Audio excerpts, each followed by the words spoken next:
Dalawang bagong kaso na milyong-milyong droga ang nakumpiska ng Bureau of Customs sa NAIA at sa Manila International Container Port ngayon lamang na April 2024, galing sa bansang Canada, Amerika at Thailand.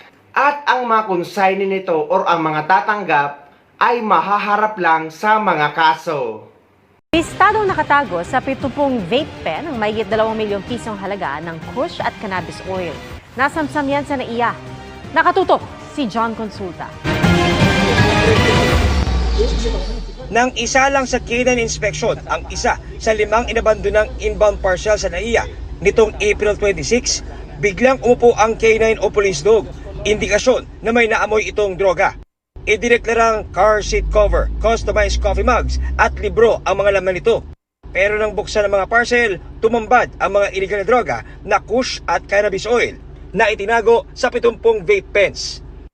We have intercepted 5 abandoned inbound parcels and na-discover siya upon x-ray screening ng Bureau of Customs. Yung elements ng PDEA, nag-perform sila ng K9 paneling and manual inspection which yielded positive for illegal drugs.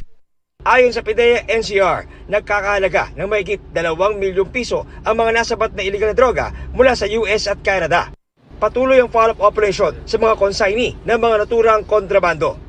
Quantity nung parcel is under disposition po ng PDEA Laboratory Service pa po ng Quezon City. The NAIA DITG po is conducting the whereabouts of the consignees of the parcels.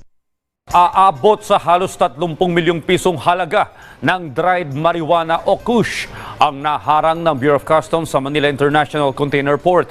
Ayon sa MICP, nadiskubre ito sa isang shipment mula sa Thailand.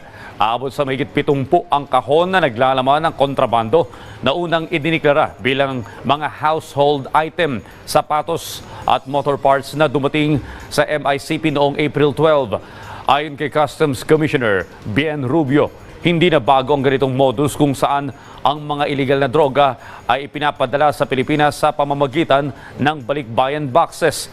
Maharap sa patong-patong na kaso ang consignees, senders at recipients ng naturang balikbayan boxes.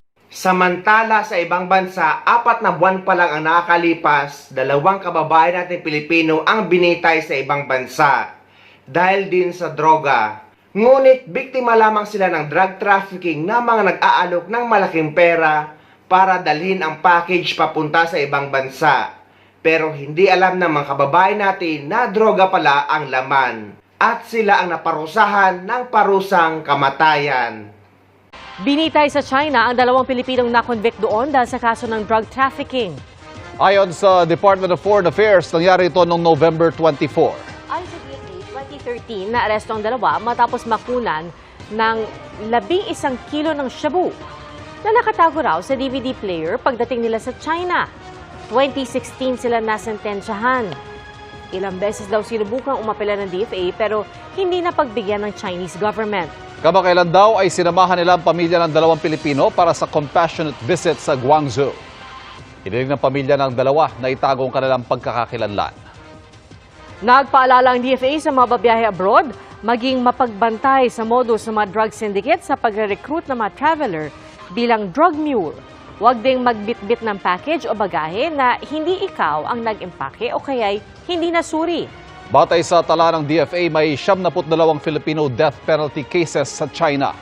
2 sa mga riyan naipila na sa life imprisonment, 86 naman ang naipababa sa fixed term.